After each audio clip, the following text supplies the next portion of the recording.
Hi, I'm B. Jeffrey Madoff. I'm the author of Creative Careers, Making a Living with Your Ideas.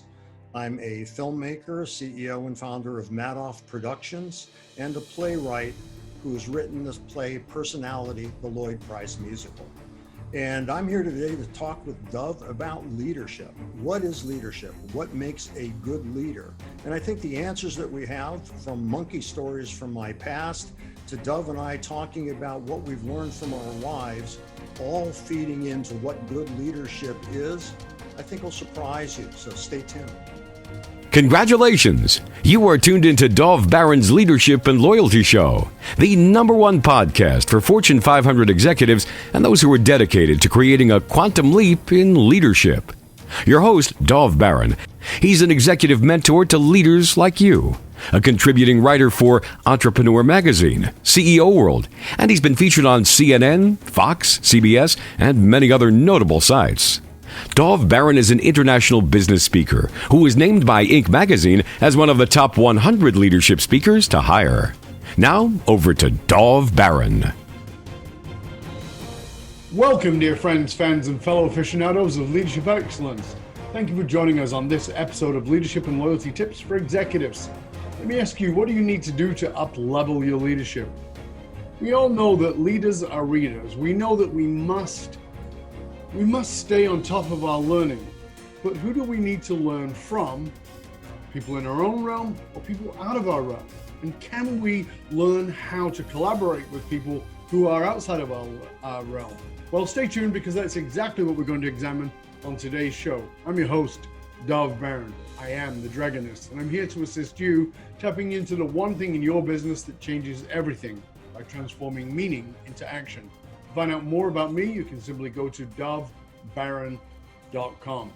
This episode of Leadership and Loyalty is brought to you in part by our other podcast, which is Curiosity Bites. Curiosity Bites is the answer to the question, how do we bring people together who completely disagree? This is exactly what your heart and soul and mind have been craving. It's your chance to sit in on some real and often intense conversations about some of the world's most interesting people, including astronauts, neuroscientists, philosophers, holy people, quantum physicists, skeptics, entrepreneurs, multi-award-winning Grammy entertainers, even some folks you might not think are particularly nice folks, but definitely some wonderful people, including, Broadway producers. In fact, my guest today is actually over on that show too, so you can actually listen to an extended, in-depth conversation right there too. So just go to dovebarron.com and you can find out about Curiosity Bites. As always, you can find us on this podcast on Apple Podcasts, Spotify, iHeartRadio, or wherever it is that you tune into podcasts. We always need your help in staying relevant. So please get over there, rate, review, and subscribe to the show. Do me a favor, share it with everyone you know. All right. As a regular listener, I want to say a big thank you to you for making us the #1 podcast globally for Fortune 500 listeners. And we are honored and grateful to be said by Inc.com as the #1 podcast to make you a better leader. Okay, let's strip it down and dive right in. You know that life and leadership are going to come at you in ways you never expected. And when it does, you will need a plethora of knowledge, skills, practical guidance in your back pocket, ready to go. Well, what if you had a way to elicit guidance from people who have done exactly what you want to do, but maybe not in the areas that you want to do it? Maybe, like, for instance, Daymond John of the Shark Tank, or Tim Ferriss, or Randi Zuckerberg, or Dave Asprey, or a bunch of other amazing people. Well, that's exactly what our guest today did. Our guest today is Jeffrey Madoff. Jeffrey has been featured speaker at Wharton School of Business, NYU Steinhardt, North Carolina State, South by Southwest Brazil, Vision Summit, Rise, Barclays Bank Accelerator, XRB Labs, Mastermind Group, Google, all over the place. He's an award-winning director, professor, author, playwright, producer, and he has a play coming out called Personality. It's the Lloyd Price Musical. It was due to premiere in May of 2021, but, as I was saying, the world and leadership throw stuff at you, so it's going to be coming on Broadway in February of 2022. He teaches a course at Parsons School of Design in New York City called Creative Careers, Making a Living with Your Ideas. A book about that class has recently been published and has hit #1 on Amazon in the popular categories of psychology and creativity. He is considered a storyteller and an incisive interviewer. He has used his talents to help position major brands such as Ralph Lauren, Victoria's Secret, Radio City Music Hall, and the Harvard School of Public Health. His book, Creative Careers, Making a Living from Your Ideas, features insider guidance from interviews with, as I said, Daymond John, Tim Ferriss, Randi Zuckerberg, Dave Asprey, Dennis Crowley, Brandon Maxwell, Roy Wood Jr., and that's just to name a few, dozens more. So ladies and gentlemen, put your hands together and help me welcome Jeffrey Madoff. Welcome, sir. Good to see you again, Doug. Always good to chat with you, mate. I appreciate it enormously. And where we like to start this show in this world of great influencers and everybody thinking they're an expert, we still want to know who is somebody who we might not know, may not even consider, who's been a major influence on your leadership and on the way that you look at leadership. Actually, my parents. Oh. My parents were entrepreneurs. They had small retail stores in Akron, Ohio.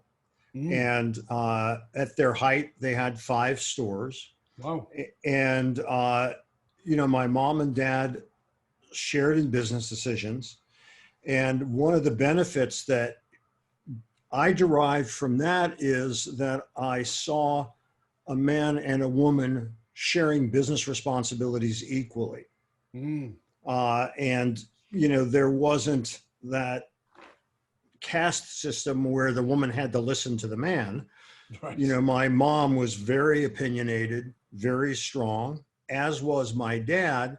And so I would hear them talk to each other about business with mutual respect and mutual curiosity as to what the other one thought.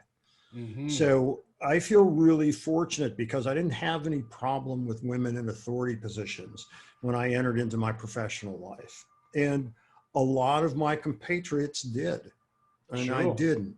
And, my sister, I have an older sister, she owns her own business. Right. And I think that what she learned, certainly what I learned, and what my mom and dad really taught us is how you maintain the relationship with the people that work for you and with you. And that was really important because they had very little turnover in their business. If you went to work for Ralph or Lily Madoff, you work with them until you didn't work anymore for the most part. They created an environment that encouraged people to take initiative and do things. So did my sister, and so did I. So fascinating, because you learned that equality piece, which is fabulous from your mom and dad, but not just equality at a man-woman level, but at a personal relationship level. So oftentimes, I've been business partners with my wife for about 16 years. And people are like, "Oh, how do you do that?" It's like, it's easy. She's my best friend. And, all decisions are mutual. And, there are things where that's my area. I take care of that. Things your area. I don't need to know. You can handle it. And it's fascinating that a lot of people can't even consider that blend of personal relationship and professional relationship, and that it could actually have a place you can come together. It's like, and particularly in our generation was this idea, you got to keep the two things separate. Clearly it can be done very well. And your mom and dad taught you that. That's awesome. That's really good. Well, I do consider, when I was growing up, I didn't think anything of it. I just thought that's the way it was. And actually my dad took a lot of crap, as did my mom, when they were younger, because they would say to my father, "What's the matter, Ralph? Can't you support your wife? She has to work." Of course. Yeah, of course. And my mother would get what's the matter, Lily? Can't your husband support you? Sure. And my dad would say, she makes her own decisions. She wants to work. And my mom would say, has nothing to do with that. I want to work. I don't want to stay at home. Yeah. So, you know, they weren't the type to be shut down by people who would say unkind things like that. But they Kind of were, you know, rebellious for the age, for the time. very much so. Yeah, very much so, which I certainly picked that up I was too. going to say, you didn't get any of that though, right? No, No, not at all. Now, I spoke about your vast span of career in the opening, but what I didn't talk about was wrestling, psychology, philosophy, film. There's been a lot. So let's just sort of give people a broad overview of that vast span, because like I said, you know, you're now teaching at NYU. I mean, you've got, you know, you've got a play coming out. You've written all kinds of things, but this background is enormous and vast and quite eclectic, as we talked about on the other shows. We talked about in Curiosity Bites. Give our viewers, our listeners, a sense of that great background. Well, you know, when I was growing up, some would argue I never have. I've aged, but haven't matured all that much. You know, I always had, from a pretty young age, a summer job. Mm-hmm. And so I had a movie theater in my basement, and I would draw posters and duplicate them I had this little printing press with little rubber letters. I mean, it was Really? you put in this trough. Yeah, and then you turn it. I mean, it was very time intensive. Charged a quarter, and would get like 15 kids from the neighborhood. It was like the Little Rascals, you know, and they'd come to our place. And my dad always bought these big cans of popcorn. So I put them into lunch bags and sell popcorn. Very low overhead because I never paid my dad for the popcorn.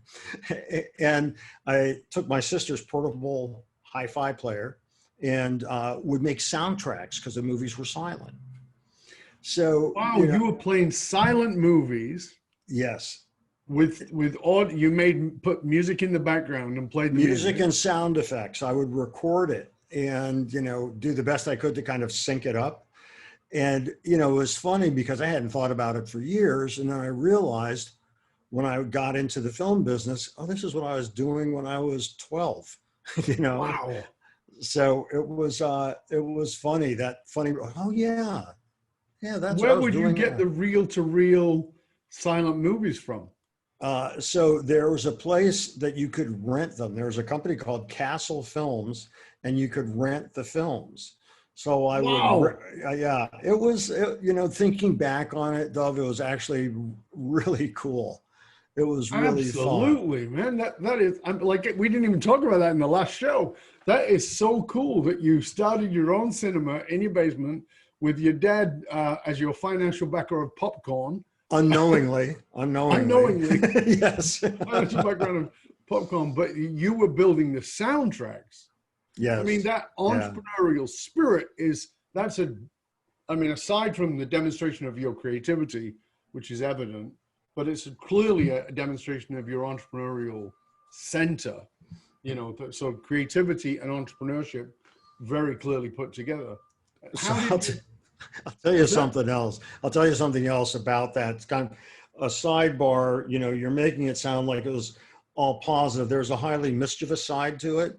Sure. And part of that was when I'd have friends spend the night, what we would do is directly across the street, our neighbors had a garage, you know, and a white garage door. And so we'd go downstairs and, you know, I had rented like A Million Years BC, which was Victor Mature and dinosaurs fighting. Well, I would project the dinosaur fights on the garage door across the street at 2 a.m. And so cars would drive by, slam on the brakes. What's going on? It was very fun, you know, doing stuff like that. When I first moved to New York, I then, in my first apartment, it was on an upper floor, I projected images on the building that you could see outside my window. And it was fun. And then I actually ended up doing videos where I replicated that effect for a client, putting people on buildings. And it was just cool. So, Wow. you know, it was mischievous, ended up being fun and ultimately useful. And I was able to sell the idea. But So innovative and creative. Very cool. Now, yeah, like I said, there's this huge background. But, you know, in our previous conversation, it seemed to me like a central theme for you has been in building relationships. It is for me, I know that. Yes. But it seems like it's been a central thing for you. Talk to us about your understanding of the power of building relationships and the importance of building relationships in leadership, because oftentimes leaders will talk about, quote, it's lonely at the top. I don't believe that. I believe you can make it lonely at the top, but I don't believe it has to be lonely at the top. Talk to us about that, because you have built some incredible relationships over the years with, like I said, major brands. Talk to us about the importance and the power of relationships in leadership. Well, I think relationships are the real currency in life, and they're incredibly important. Mm-hmm. And I learned, you know, as I mentioned, some things from my mom, but also I learned some really important lessons from the manager of the shoe store I got a job in. And I learned a lot of stuff that I still believe is incredibly valid as a kid, and was able to take that in. So it's not that I had some breakthrough insight when I read a book or I heard a speaker, because a lot of these behaviors happened as a result of experiences I had. Right. So what I mean, for example, is I applied for a job there. A new shopping mall was opening in Akron, and there was a shoe store there.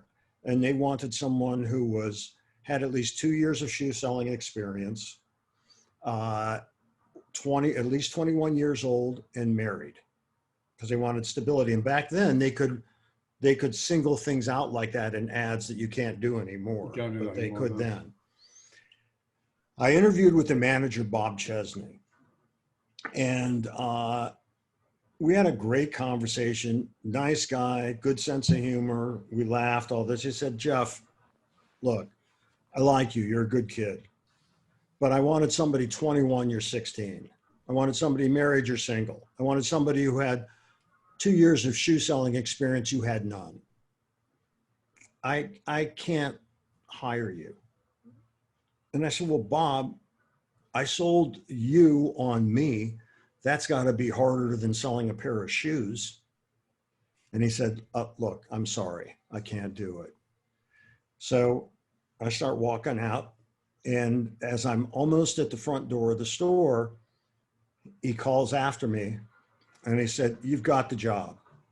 And I was surprised, and you know, it was part of a chain. So he wasn't high up in the chain. He was just managing that store. And he said, look, you're right. You sold me, you can certainly sell a pair of shoes. And what I got from that was that, you know, rules need to be flexible, policies need to be flexible. And you also have to, as a leader, trust your instincts, which is what he did. And it's paid off, by the way, because I was often the top sales leader and among the salesmen. And so it paid off for him, but he took a chance on me, and I appreciated the risk he was taking, because they could have said to him, what are you doing? We told you the criteria, you're fired, Bob. Yeah. But instead, he was willing to take that chance. And there were other times that I experienced good leadership under him. I'll tell you one kind of crazy story, which is, it was a family shoe store. And there was a monkey in the back of the shoe store. A monkey, yes. Let's just be clear here. You're talking about a literal hairy little thing. Yep. Okay. Yeah. We're not talking about a mischievous kid. We're not talking about a slang word for a thief. We're talking about a literal hairy. Yes. An actual monkey. Gibbon. and it was a spider monkey. And a poor thing, by the way, these days that could never happen either. The SPCA would have been all over it. Exactly. So the intent was that, the mothers, as she's trying on the shoes, would send her kids back to look at the monkey. We had a naming contest for this is a digression, but it's funny. There was a naming contest for the monkey. And the name that won was Solo. Now, everybody thought that was because of Napoleon Solo. Napoleon Solo from The Man from U.N.C.L.E. Yeah, all right. That's right. Well, the real reason is all the monkey did was masturbate all day. So we called it Solo because of that. And so the mothers would send their kids and say, go look at the monkey. And then the mothers would look over and go, "Oh my God, get away from the cage." It was funny. So one of the guys who worked in the store, I was the youngest one by about almost 10 years, said to me, "Go clean out the monkey cage." And he was the assistant manager. And I said, "Well, do you clean out the monkey cage?" And he said, "No, you clean out the monkey cage." I said, "You asked the other people here to do it?" There were like 4 other salespeople. They said, "No, I'm telling you to do it." And I said, "I'm not doing it. I'll take my turn if everybody else does, but I'm not doing it otherwise." I wasn't hired to be a zookeeper. I was hired to be a shoe salesman. Bob comes in, the manager, and Jimmy says, "Jeff's not going to clean out the monkey cage. I told him to do it, and he said he wouldn't do it." And I said, "Bob, you hired me to sell shoes, right? Not to clean out monkey cages. I'll take my turn if everybody else does it." And he looks at me, then he looks over at Jimmy, hands him the glove and said, "Jimmy, show Jeff how to do it. You do it. And from now on, everybody's going to take their own turn." And I thought, wow, that really hit me then, because he was fair. Yes. And that's good leadership. He was really fair. So these stories are kind of funny, and I was a little kid, but they had a huge impact on me, because that sense of fairness and of, he didn't back the person who was superior to me. He did what was right. And that's something that I carried with me since I was a kid. That sense that you be fair, you treat people equally, you treat people well. Yeah, that's, and again, it's kind of like talking about your mom and dad. In the era, in the time frame, hierarchy is an important thing. And so if the boss tells you, or your boss, not the boss, but your boss tells you to do something, you shut up and you do it. The old jump how high, right? But this guy's leadership, this manager of the store who gave you the opportunity, was in fact himself quite the rebel. He was quite the radical. He was willing to look at things in a different way than most people would, which is wonderful. Pretty cool understanding of leadership that you got very early on in your career.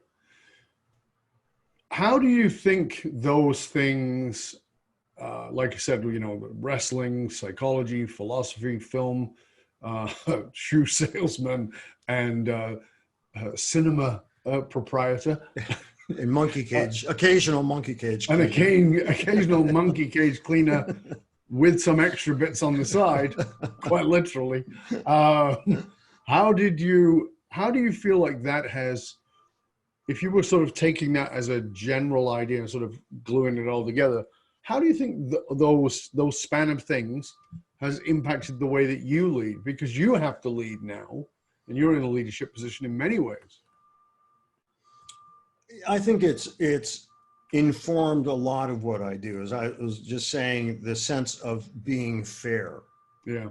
Of, instead of just taking the assistant manager saying, "Jeff won't do what I told him," Bob asked a question, and he was willing to listen to the subordinate, which was me. Yeah. So let's say I had a fair trial, you know?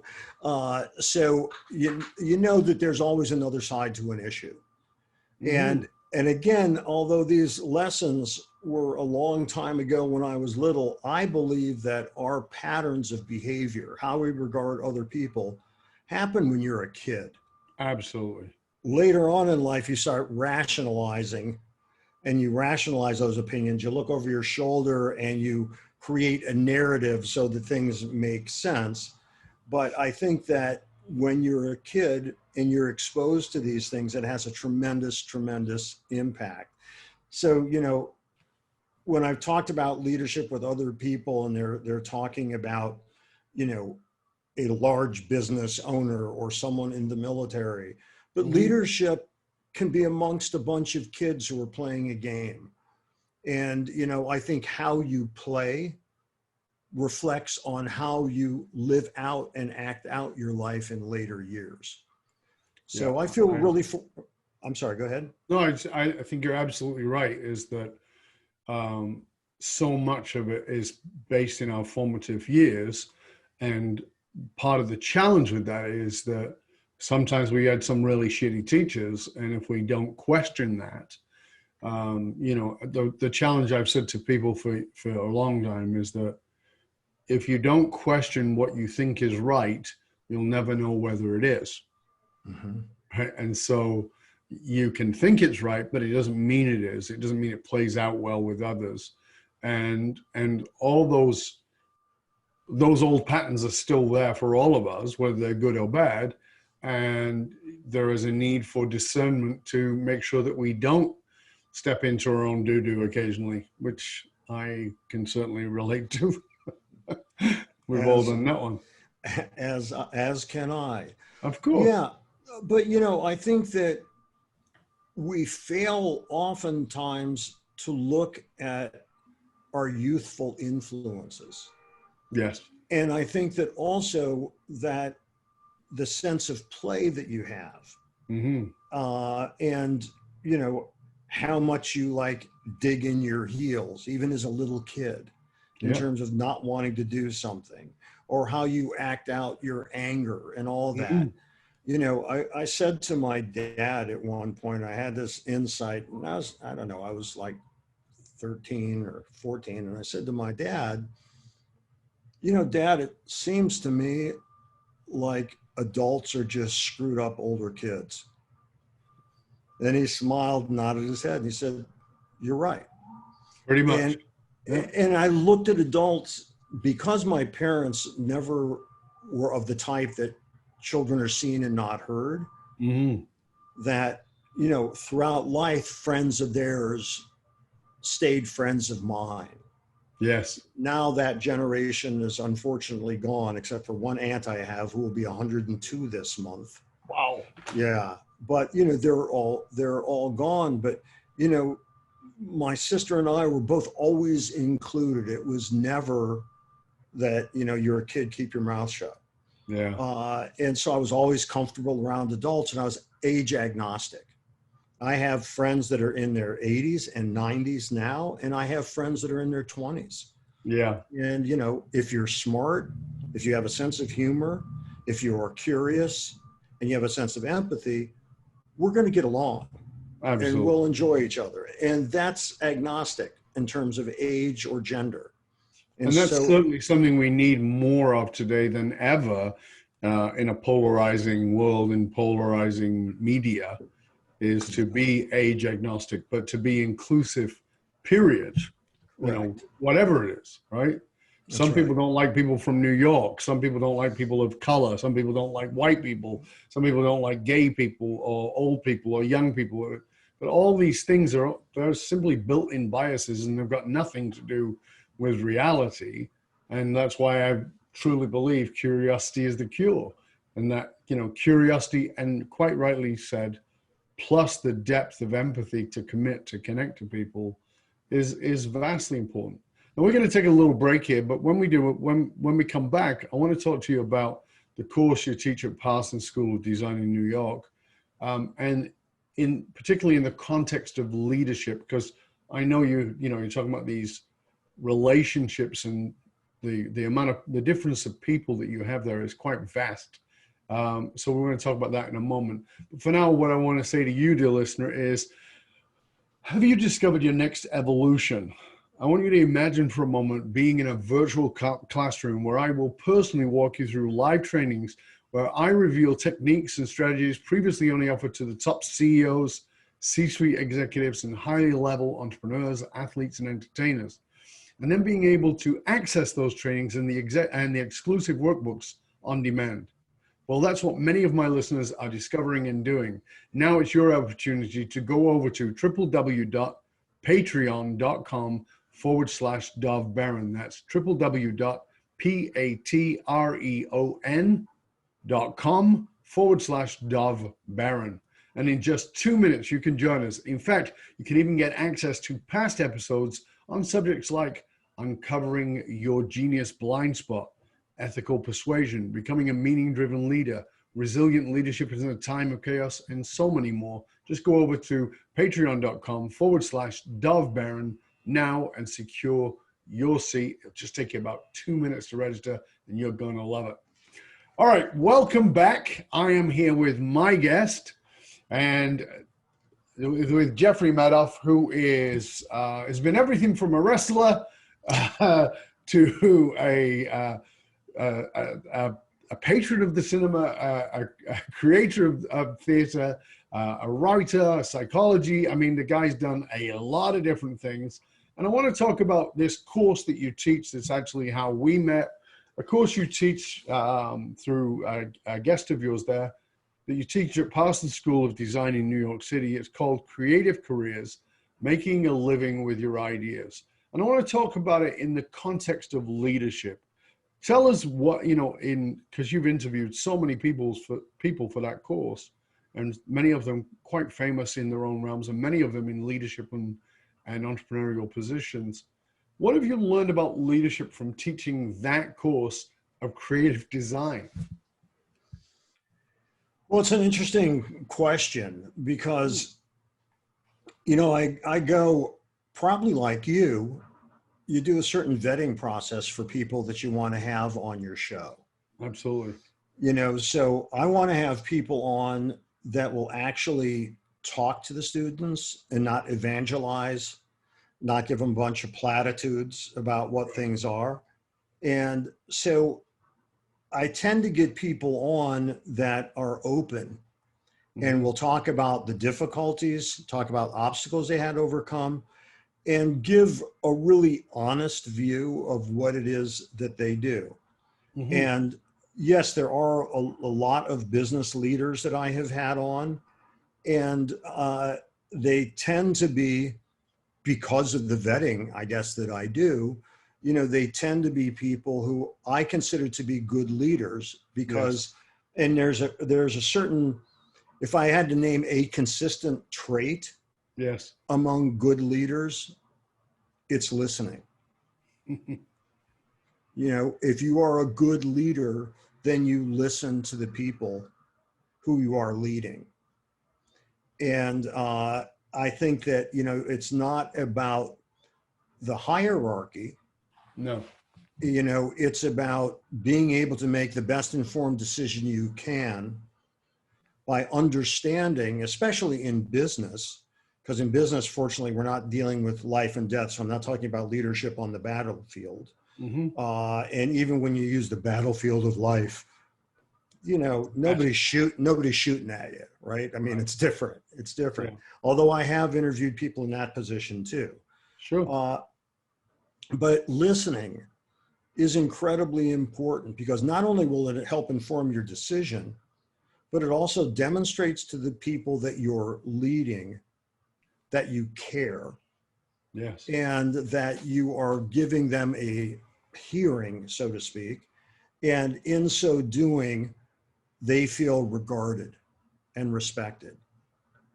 And as a result, they will take part in the initiative that is eventually set out. Mm-hmm. And that's whether you're a software developer, a designer, an actor, whatever it is, you bring those qualities to that role that you're playing in your professional life. So I have found that the most effective leaders, and I've talked to 3-star Marine generals, I've talked to, soldiers who have been on the front, doctors, all kinds of different people. And the ones that, and I think it's also self-selecting because I'm drawn to these kind of people, they listen. And they consider that one of the most important aspects of leadership. That is fascinating to me. I fully agree with it, but it's really great to hear that again, because I think that, again, old school is leadership is telling, it's not listening. Old school is, I've got the answers, shut up and do as I say. And really, modern, meaning there is a greater demand for it, but always has been, I think great leadership has been rooted in the willingness to genuinely hear what is being said, even if you disagree with it. And I think it's one of the reasons that Abraham Lincoln to this day is still held as one of the greatest leaders in American history, because he surrounded himself with, his cabinet was people who did not agree with him. And he purposely chose them so that he could listen to the other side.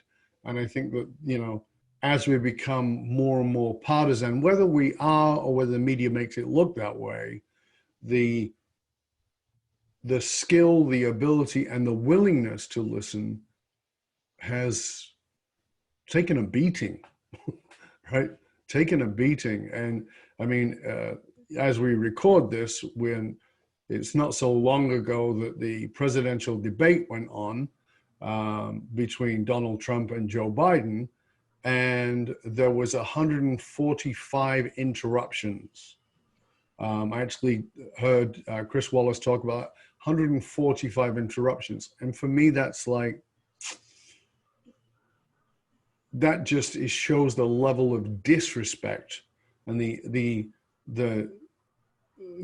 not willing to listen. And I don't care whether you are a Trump supporter or a Biden supporter, if you can't listen, you're not serving. And that's what leadership is. It's of service. I can't serve. So the analogy I give people is, imagine walking into a restaurant, and as you sit down, the waiter throws a plate of food in front of you. How do you feel about that? You might go, well, it's great because I'm really hungry. Fantastic. But what if you're a vegan and it's a steak? What if it's a bunch of stuff you don't eat? Like, nobody bothered to even ask you? You would think that was insane. Well, that's kind of how leaders do it. I'm throwing this plate of leadership at you, and you just got to swallow this stuff, suck it down, and just take it for granted. And so it's such a great point you make, Jeffrey, and I really appreciate you pointing that out for all of us. Well, I'm sorry I would respond, but I wasn't listening to what you said. Yep, thank you.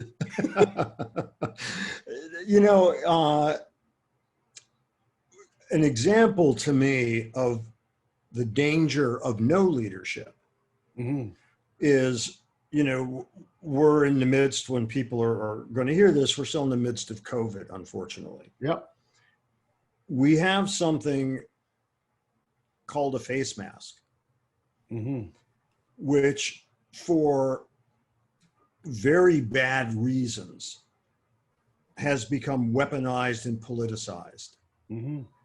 Now, we would all agree, if we asked, regardless of what your political stripe is, do you want to catch the disease? The answer is, of course, no. Right. Do you want to be responsible for spreading it to other people or your family? The answer is going to be no. Well, then it has been scientifically proven. There's incontrovertible evidence that wearing a face mask significantly cuts the spread of disease.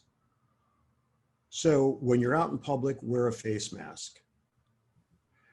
And now it's no. Well, why not? You agree that you want to keep yourself safe, your family safe, your friends safe, and you don't want to spread the disease. Here's how you can act on all of those things that are consistent with your beliefs. Why is it no? And, you know, in leadership, as they say, comes from the top. Mm-hmm. And when examples are not set, in fact, contrary examples and undermining science is what happens. We end up in a terrible situation where we're faring as one of the worst countries in the world, the United States, Mm-hmm. in terms of combating COVID and stopping the spread. Mm-hmm. That comes from a failure of leadership. Right. So, you know, when you can ask the same questions and everybody would agree to the answers to those questions, and then you're talking about, so then do X, all of a sudden it changes the equation. Although we all want the same outcome, and here's a way to do it. So leadership gets pretty tricky because, you know, do you set an example? What do you do when basic credibility is undermined? And then what is leadership's role in that? But I've said for a long time, and I do deeply believe that leadership is impact and influence, and therefore the discipline one has to assert upon oneself is quite stringent. And as a leader, you are going to screw up. Yep. And when you screw up, you have no option but to apologize, because you want to lead by example. So you have to come back and say, listen, I was a douche. Listen, I made a dog's breakfast of it, and I'm really sorry. And here's my genuine apology, and here's what I'm going to move forward doing. And it's hard. It's hard. Your ego is going to get in the way, but it will really demonstrate leadership to do that. And as hard as it gets, pushing people away by demonstrating behaviors that you know, one of the things my wife has taught me, like, we have an agreement not to try and change each other.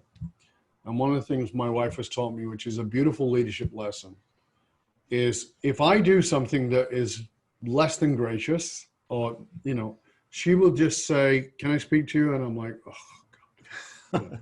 Like that's the words we as men never want to hear is, right. we need to talk. Right. And I'm like, okay, what is it? And instead of giving me crap, all she'll say is that how you wanted to come across? And I go, what do you mean? And she'll give me the thing, and then I'll go, no. She goes, did you know you came across that way? And invariably I do. But some part of my brain has gone, oh, let's just shove that back.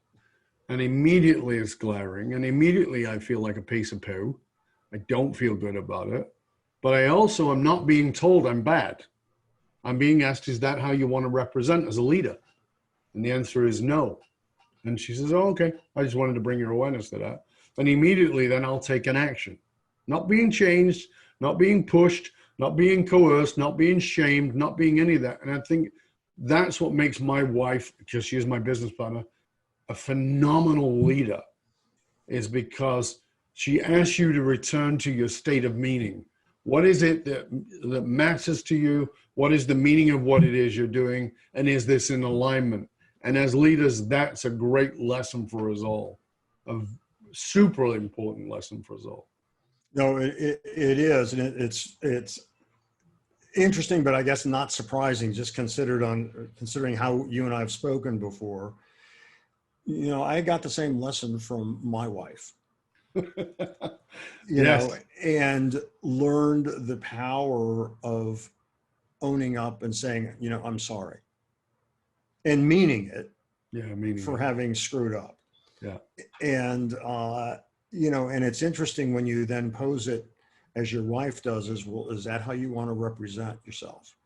And, you know, and that's, you know, that's great. That's a great example. And, you know, I was taught the same lesson by someone that I'm in the same relationship with, which is wife, Yeah. and learn that. And by the way, you know, we're talking, of course, here, husband and wife, Yeah. but it's still about leadership, because leadership is also, you know, how do you align someone's behavior? Yeah. So that you can successfully continue what you're trying to do. Absolutely. Absolutely. It's because it's not about shaming. It's about having the person hold themselves accountable. It's a phenomenal lesson for all of us.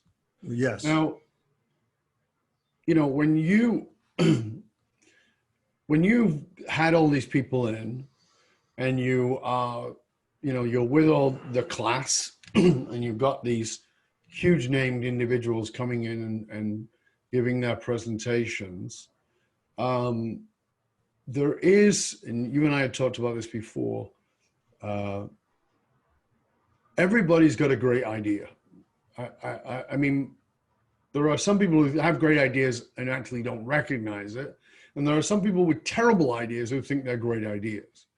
And you and I talked about the seduction of ideas in our previous interview. And I think it's just a valuable piece here for people in leadership, whether the idea is the design, the creation of something, or whether the idea is even a set of rules and scenarios for leadership.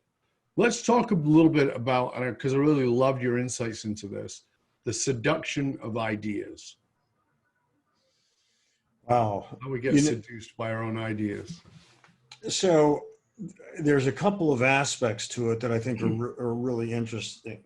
You know, as you and I had spoke, I mentioned that, you know, I'm seduced by ideas because I have kind of unbounded curiosity about so many things.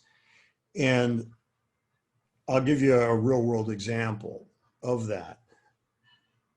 When I was hired to do a documentary on Lloyd Price, the person who's the subject of my play, you know, I did a lot of research about him. I knew his music.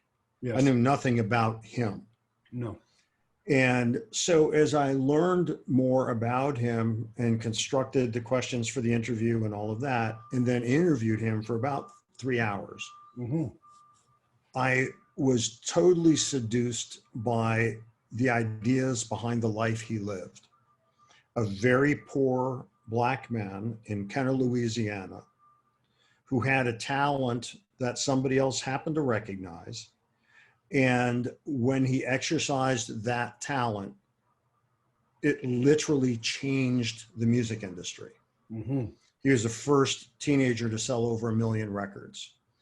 And so it was really fascinating hearing about his life, and it crosses the youth movement, the civil rights movement, and the birth of rock and roll. Yeah. Well, for me, be hard to put together 3 ingredients that I found more compelling. Right. Because I'm very interested in all those things. Yes. So when I said to him that I want to tell your story, I want to do a play, I had never written a play. Okay. I didn't know anybody in theater, but I was so seduced by the ideas. I found what he talked about and the life he lived so compelling that I didn't care. I didn't know those things. You know, I knew that I could learn them. And if I could successfully tell that story, I could get those ideas out there, which I think are really important to communicate. And so against all better judgments that people would make, wasn't a prudent financial decision, wasn't a prudent way to spend my time, because where are you going to go with this? You don't know anybody. What are you doing? All of these things, I did it anyhow. Well, I've raised the money. We've had the showcases in New York. We've attracted Tony Award winning talent. And now we have a theater deal. Okay. It took 6 years to get to that. Sure. But I was so seduced by the idea. Now I have to be clear, fortunately, my basic business afforded me the opportunity to do that, you know, and being married and having 2 kids, you know, when I was younger, I wouldn't have even considered that. I would have just gone for it. But I have a responsibility to make sure that my family is provided for and safe. Yeah. So, but I still take these kinds of risks, but I make sure that everybody is protected first. so that I'm, I can't, I have responsibility to others. I have to do that. But that's what I mean by being seduced by ideas, because it's tough out there in terms of getting your stuff done. You've got 2 podcasts, you do your coaching stuff, and I'm sure that it's not just a straight shot to the stars and celebrity. It's a lot of obstacles along the way, because you've created this whole thing, Dove, out of what you do. But you too are seduced by ideas, and the idea of what this could bring to your life and the quality of your life intellectually, emotionally, financially, and all those things. The reason you were doing it was clear to you, just like the reason I'm doing the play is clear to me. And as long as those reasons and the motivation stays clear, you can put up with all of the obstacles and things that you have to somehow overcome to get to where you're going. But how do you determine the value? Because I get, I want our leaders to grasp this, because we can all be seduced by ideas, and sometimes we're seduced by ideas that go off the cliff and yes, don't do anything. But how do you determine the value of that idea and your own value in the process of that? Because I think that's a very important question for us all to ask. You're right. Whenever you're starting any kind of a business, whether you're creating an app, whether you're designing clothes, whether you're writing a play, you can't be the only one in love with your idea, because you're going to waste a tremendous amount of time, money, and emotional effort. Right. So you have to, at certain points early on, get a sense of proof of concept. Mm-hmm. Okay. So for instance, when I started my first adult career, which was designing clothes, when I got some of the things made and put them in the store, and they sold out right away, and then we replenished and we sold out again, I knew the stuff was valid, that these are things that would sell, and I proved that. So I had a proof of concept. Right. Same thing when I started into the film business, and I was able to sell designers on the idea of videoing their fashion shows. That had never happened. I was one of the first people doing that. That had never happened before. Well, I got hired to do it, and I had many of the top designers as clients. So I had proof of concept there. Well, with the play, I was able to raise money initially from friends who believed in me. And that's where most businesses raise their first money. Yeah. As they call it, the family and friends round. But then in reaching beyond that, to get an executive producer, to get a general manager, to attract the A-level talent that I've been attracting, was because of the merit that they saw in the work. All of those things were validating to me. And then when we did our first presentation in front of 110 people at a theater in New York, the Jerry Orbach Theater, we did 2 performances. And people came up to me afterwards and wanted to invest in the play. I had my proof of concept. Right. So now, does that mean it's going to succeed in the scale that I hope? No, it doesn't mean that. But it does mean that I'm not the only one in love with this idea, that people in the business are sufficiently in love with it to enlist in helping me make the project happen, and that people who I don't know are putting in real money into it because they see the commercial potential of it. So you're right. You don't want to be delusional. Mm-hmm.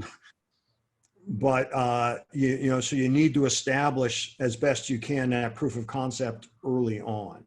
So I have done that. So it's not just with total abandon, fuck all with money and time and everything else. Right. No, I've gotten it in front of the people whose response, be it writing a check, signing on to the project, or whatever, gave me that validation and proof of concept to keep me going. Mm. Does that make sense? It does. It makes good sense. But I particularly like the philosophy and even the mind discipline around it's okay to fall in love with your idea. It's okay to be seduced by your idea. But if you're the only one who is in love with it, you're dead in the water. And so that willingness to step in and say, okay, I want to find out what other people think, and I'm willing to put it on the line. And I think that that's where a lot of it falls through, because we invest our ego before our money. And then when we invest our ego before our money, if somebody doesn't like it, or we say they're an idiot, which they might be. But if 15 out of 20 people say you're an idiot, they may have something you should at least look at. Right. Mm-hmm. So it's that same thing. But again, there's still that place where people are saying this is ludicrous, it's crazy, and you're still on a winner. How do you sort that out? Because, with the analogy all the time is the easiest analogy is Steve Jobs and the iPod. It's a stupid idea putting 1,000 albums on a postage stamp that you carry around with you. Yeah, great idea, but no, it's not going to work. And of course, it changed music, transformed music to digital music. But he came up against a lot of backlash around that. Elon Musk, we'll take a rocket and we'll land it back on planet Earth. We'll bring it back. That's never going to happen, even from his heroes, from people who he looked up at. Do you have any guidance around that, Jeffrey? Because you have gone into so many different directions. Do you have a guidance around that? You got to listen to them. You can't fall in love with be seduced by your own idea entirely, but sometimes they are idiots. Absolutely. Absolutely. And so first I'll do a little bit of myth busting. Thank you. Okay. The myth busting is that there was already a proof of concept for the iPod. It was called the Walkman. Mm-hmm. And Sony developed and originated the personal listening experience. Yep. It's through the brilliance of Jobs, his marketing skill, his brand skill, and his design aesthetic, which he essentially copied from Braun, Dieter Ram, who was a designer for Braun. If you Google, this will be fun for your readers, Google Apple Dieter Ram or Apple Braun, B-R-A-U-N, the appliance maker. Yes. You will see how many of Apple's products were phenomenally lifted from Braun. So, it's interesting. But I think that, at a certain point, what you have to have is faith in your own idea. If your faith is easily shaken, mm-hmm. Then you're never going to make it anyhow, because it's just too hard to get stuff out to market and to sustain and grow a business. So, with the play, now that I've been this far into it, there were people early on that said it'll never work. One major producer said to me, well, Black people don't go to theater. And I said, why should they? What are they going to go see? Carousel?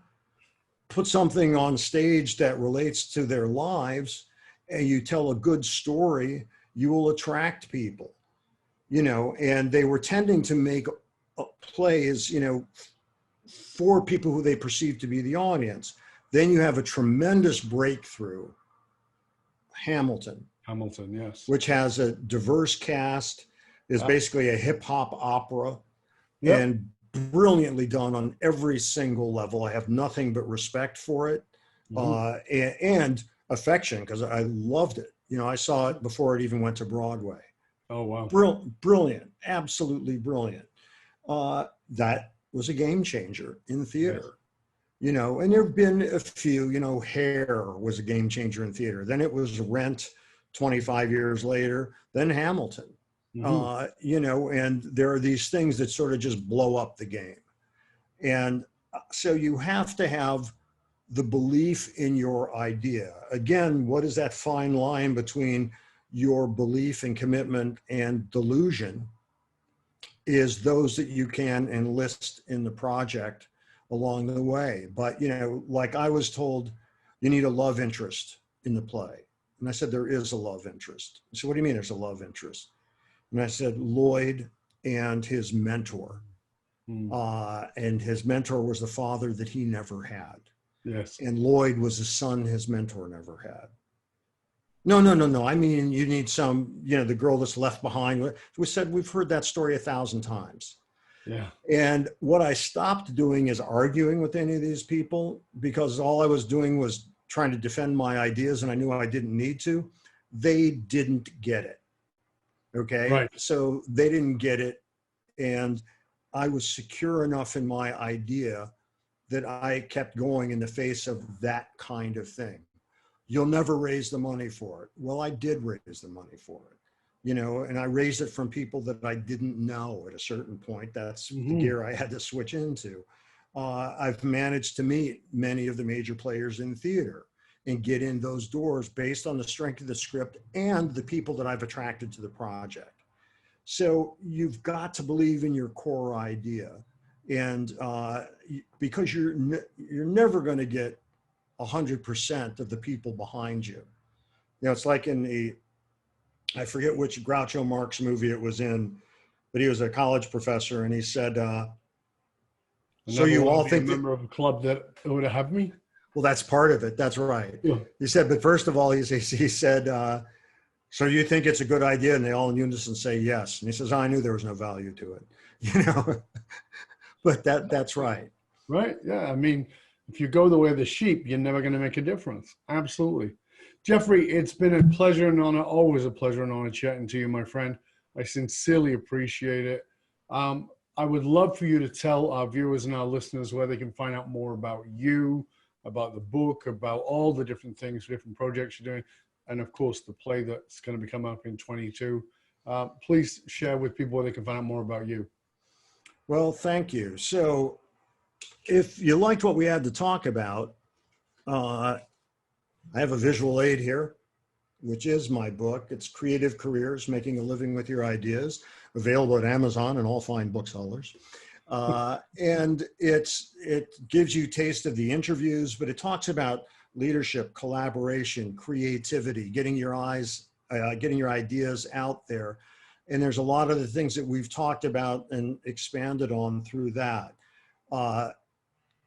There is a website, acreativecareer.com, that has clips from my class, and you can find out more about the creative careers and that sort of thing. There's also madoffproductions.com, which shows my video work, and on Instagram at a creative career. And that has shorter clips, and then LinkedIn, be Jeffrey Madoff, and you can see in LinkedIn and follow the Creative Careers group. There's a lot of things in there. We'll make sure that each one of them is added to the show notes. Again, thank you, Jeffrey. It's been a pleasure and honor. I hope you'll stay with us to the end. Always love talking to you, my friend, and thank you for the great value you added to us all today. The same to you, man. Thank you, sir. Thank you. Really enjoyed it, Dove. Thank you, sir. And for you, dear listener, remember you can hang out with other conscious leaders and chat about this episode or any past episodes inside of our Facebook or LinkedIn groups. Just simply look for the Leadership and Loyalty podcast. It doesn't matter how successful you are. If your employees, your customers don't understand what gives your company meaning, you're only a fraction of your capability. To find out more about how you can hire me, Dov Baron, as a speaker, leadership strategist, or executive advisor for yourself or your organization, go to dovbaron.com. That's DOVBARON.com. Because unified meaning, or as we call it, finding your dragonfire, is the one single monolithic difference between mediocrity and greatness for both individuals and companies. I want to thank you for sharing the show with everybody you know. Till next time, stay curious, my friend. Stay curious about whether you are willing to stand up for what it is you believe in the face of resistance, and whether you're willing to take it and test proof of concept. I'm Dov Baron. I'm here to assist you tapping into your dragonfire to reach that next level of clarity, focus, purpose, and profit in your business, your life, and in leadership impact and I am out.